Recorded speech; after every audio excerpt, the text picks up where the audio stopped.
Yo, what's up mga kaibigan? Nalina tayo magkwentuhan. Isa sa tatlong talo ng OKC Thunder ngayong season ay nanggaling sa San Antonio Spurs noong NBA Cup Semifinals.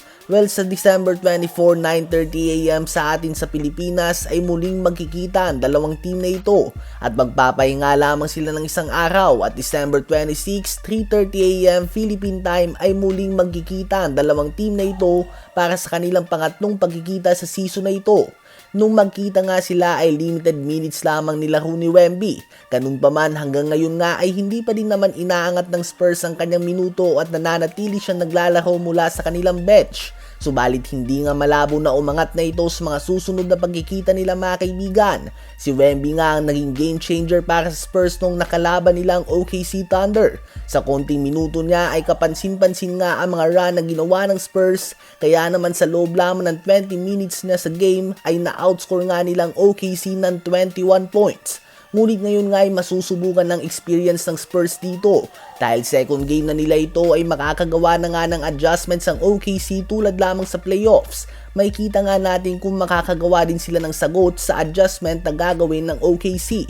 Napakahalaga din nga mga kaibigan ng game na ito para sa Spurs dahil kung titingnan mo nga ang standings ay hawak nila ang second seed sa Western Conference matapos sa makuha ang panalo kanina laban sa Wizards. Ganun pa man kapag natalo nga sila ng dalawang sunod ay agad silang malalagay sa 4th seed at didikit naman sila sa 5th and 6th seed na Houston Rockets at Minnesota Timberwolves. So crucial nga ang game na ito mga kaibigan. Sa palagay nyo ba ay magagawa ng Spurs na muling talunin ng OKC Thunder o mahihirapan sila sa adjustment na gagawin ng reigning NBA champions? Habang Sacramento Kings naman na walang Domantas Sabonis at Zach LaVine at may 5 magkakasunod na talo ay ginulat ang malakas sa team ng Houston Rockets. Tinalo nga nila ito sa overtime sa score na 125-124 matapos na may pasok ni Dennis Schroeder ang game-winning 3-point shot na ito. Ang World Cup MVP ay gumawa ng 24 points, 7 rebounds and 10 assists mula sa kanilang bench. 27 points and 9 assists din si DeMar DeRozan, 26 points si Keegan Murray, at 21 points, 13 rebounds and 4 assists naman si Russell Westbrook, subalit 8 of 24 lamang ito sa field.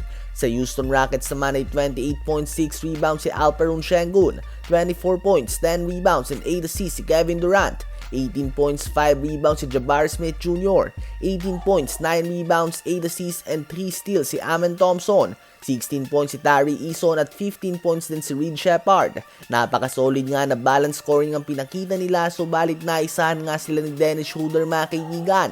Kung may malaki man ang pinagkaiba sa game na ito ay malamang ito nga ay ang free throws. Plus 12 nga mga kaibigan ng Kings kumpara sa Rockets sa game na ito. Ang Rockets ay may 9 ng talo sa season na ito at 8 dyan ay nanggaling sa clutch games o mga games na dikit sa huling minuto. Kaya naman may problema nga sila mga kaibigan sa decision making.